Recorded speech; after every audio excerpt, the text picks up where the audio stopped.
मेरे नजदीक ये इस मामले की हसासियत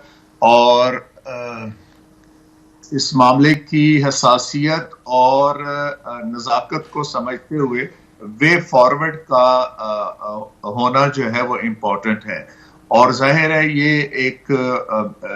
कंसल्टेटिव मैं इसको प्रोसेस कहूँगा कि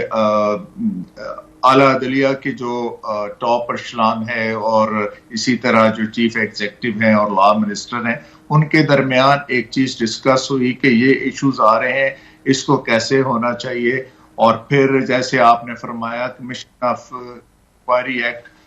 2017 के तहत कमीशन कॉन्स्टिट्यूट करने का फैसला हुआ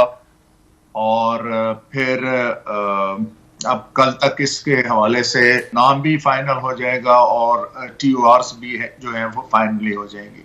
जब मैंने ये आवाज बुलंद की थी 21 जुलाई 2018 को, तो उस वक्त तो आप यकीन करें कि मेरे बारे में तो एक ये मीडिया पे कैंपेन कर दी गई और मुझे एक पर्सोना नॉन ग्रेटा डिक्लेयर कर दिया गया जैसे मैं राह का एजेंट हूं और मैंने जो है मुल्की अदारों के खिलाफ बात की है। और मैंने जनाब प्रीमियर एजेंसी जो जिसको उस वक्त नंबर 1 कहलवाने का बड़ा शौक होता था, उसके ऊपर एतराजात किए हैं, उसकी फंक्शनिंग के ऊपर एतराजात किए हैं। लेकिन चूंकि उस वक्त जुडिशरी के जो आला क़यादत थी और फौज की आला क़यादत एक पेज पर थे, एक उनके ऑब्जेक्ट थे, एक ही उनके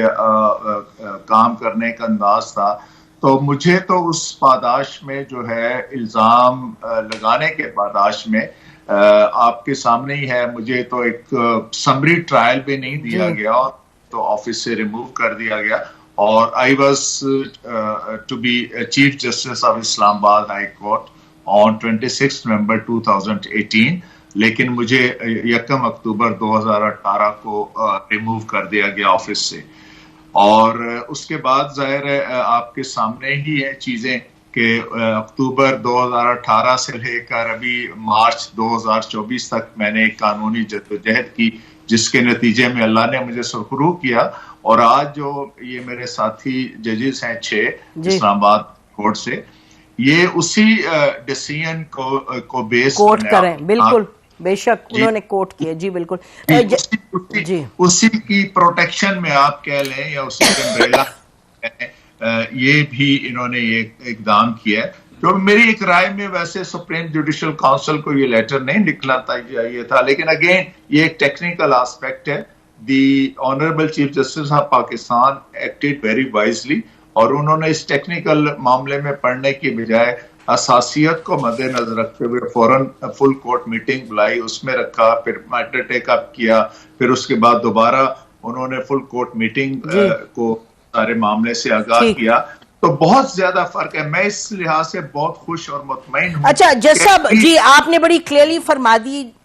दिया कि किस तरह से डिफरेंस क्या है, किस तरह आप कह रहे हैं कि बिल्कुल एक पॉजिटिव ये डेवलपमेंट है। ये बता दीजिएगा जो ये तनकीद की जा रही है कि और ये कहा जा रहा है there is one school of thought उनके मुताबिक कि सुओ मोटो लेना चाहिए था और प्रोसीडिंग्स कोर्ट में होती, ओपन कोर्ट में, इस पर आपकी क्या राय है जी? देखिए, सुओ मोटो के तहत तो आर्टिकल 184(3) की ही प्रोसीडिंग्स हो सकती हैं। वो तो इस सारे अमल के बाद भी एक ऑप्शन मौजूद है। और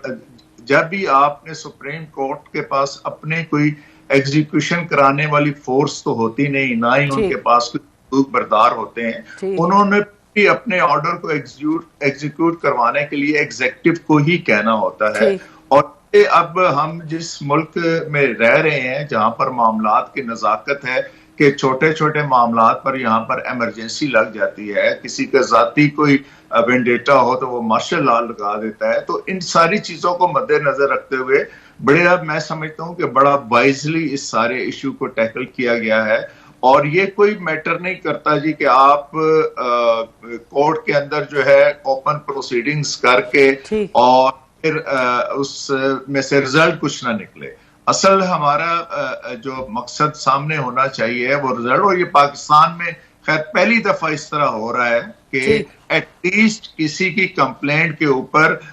एक पेशरफ्त हुई है और हकायक जानने के लिए एक कमीशन कॉन्स्टिट्यूट किया गया है। और यहाँ पे हमारे बड़े बड़े काबिल एहतराम रिटायर्ड जज साहबान मौजूद हैं और कमीशन ऑफ इंक्वायरी एक्ट 2017 के तहत जिस भी शख्सियत को अपॉइंट किया जाता है उसके पास बैन वही इख्तियारात होते हैं जो किसी सिटिंग जज के पास होते हैं। जी, तो इसलिए मैं कहता हूं कि ये इतराज कोई इतना ज्यादा आप कह रहे हैं ये ठीक है, उसमें जान नहीं है उस इतराज में, आपके कहने के मुताबिक